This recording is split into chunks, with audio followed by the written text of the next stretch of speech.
ஏதோ தன்னை எம்ஜிஆர் நினைச்சுக்கிட்டு ஜெயலலிதா அம்மையார் மாதிரி நினைச்சுக்கிட்டு சவுண்ட் விடுறாரு. ஆனா பாவம் அவருக்கு தெரியல. அவருடைய வண்டி கிளம்புனதும் அவங்க கட்சிக்காரங்களை சொந்த கட்சிக்காரங்களை என்ன கமெண்ட் அடிக்கிறாங்கன்னு அவருடைய எந்த சதி திட்டமும் நம்ம அரசோட சாதனைகளை முன்னாடி எடுபடல, இனியும் எடுபடாது. ஸ்டாலின் சொல்றார், எடப்பாடி பழனிசாமி எம்ஜிஆர் போல அம்மா பேரை சொல்லி அவர் போல என்னமோ மக்கள் கூட்டிருக்கணும். நான் ஒண்ணுமே இல்லப்பா, நான் தொண்டேன், கீழே இருந்தா மேல வந்து பல கூட்டத்தில் சொல்லிட்டேன்.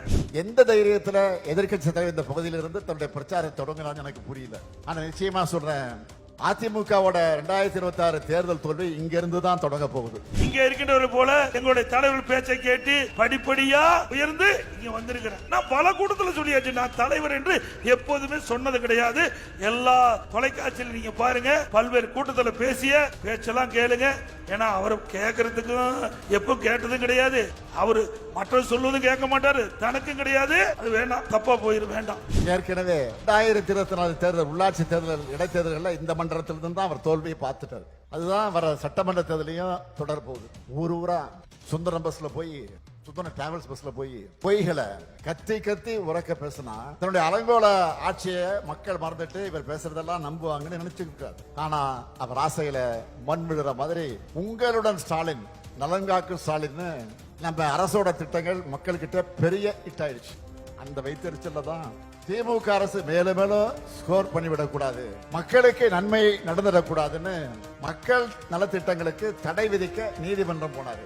நீங்க வந்த பாதை வேற, நாங்க வந்த பாதை வேற. நீங்க வரும்போது உங்க அப்பா முதலமைச்சர் இருந்தாரு, உங்க அப்பா திமுக தலைவர் இருந்தாரு, அழகா சீட்டு கொடுத்தாரு. உங்க அப்பாவுடைய செல்வாக்குல நீங்க எம்எல்ஏ ஆனீங்க, மந்திரி ஆனீங்க, துணை முதலமைச்சர் ஆனீங்க, திமுக தலைவர் ஆனீங்க. உங்களுடைய பாதை வேற. எங்களாட்டம் இங்க இருக்கிறவங்களாட்டம் உங்களை போல நின்னு தலைவருடைய பேச்சை கேட்டு கிளை செயலாளர் இருந்து, ஒன்றிய பொறுப்பு இருந்து, மாவட்ட பொறுப்பு இருந்து, மாநில பொறுப்பு இருந்து, எம்எல்ஏ இருந்து, எம்பி இருந்து, மந்திரி, இந்த இயக்கத்திற்கு கடினமாக உழைத்த காரணத்தினாலே, இந்த இயக்கத்துக்கு விசுவாசமாக இருந்த காரணத்தினாலே இங்க இருக்கின்ற நிர்வாகிகள், இங்க இருக்கின்ற பொதுமக்கள், அழக தொண்டர்கள் அத்தனை பேரும் என்னை ஏற்றுக்கொண்டு கட்சியுடைய பொதுச் செயலாளர், நாட்டுடைய முதலமைச்சர் கொடுத்தார். நம்ம திராவிட மாடல் அரசை பொறுத்த வரைக்கும் ஒவ்வொரு மாவட்டத்துக்கு தேவையானதை பார்த்து அவன் செயல்படுத்திட்டு வரும். அனைவருக்குமான நல்லாட்சி நடத்திட்டு வரும். இந்த நல்லாட்சி என்னாலும் தொடரணும் தான் மக்களாகிய நீங்கள் விரும்புறீங்க. இந்த நல்லாட்சி என்னாலும் தொடரும், உங்கள் விருப்பங்கள் எல்லாம் நிறைவேறும். திராவிட மாடல் 2.0 இதுவரை அடையாத புதிய உச்சங்களை தமிழ்நாடு நிச்சயம் அடையும். இது உறுதி உறுதி உறுதி. இத உங்களோடு சேர்ந்து முத்துவேல் கருணாநிதி ஸ்டாலினும் உறுதி எடுக்கிறான். இன்றைக்கும் ஸ்டாலின் என்ன பேசுறாரு கூட்டத்தில் போனா, நான் யார் தெரியுமா?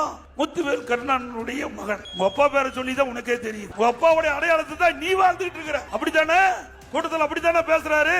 என்ன பேசுறாரு? திரு முத்துவேல் கருணாநிதியுடைய மகன் திரு ஸ்டாலின் அப்படின்னு பேசிட்டு தான் ஆரம்பிக்கிறேன். யார் தெரியுமாங்கிறார். யார் தெரியும்? நீயே அடையாளம் காட்டுற மக்களுக்கு. யாரு இவரு? அடையாளம் காட்டி தான் மக்களுக்கே தெரியுது ஸ்டாலின் யாருன்னு.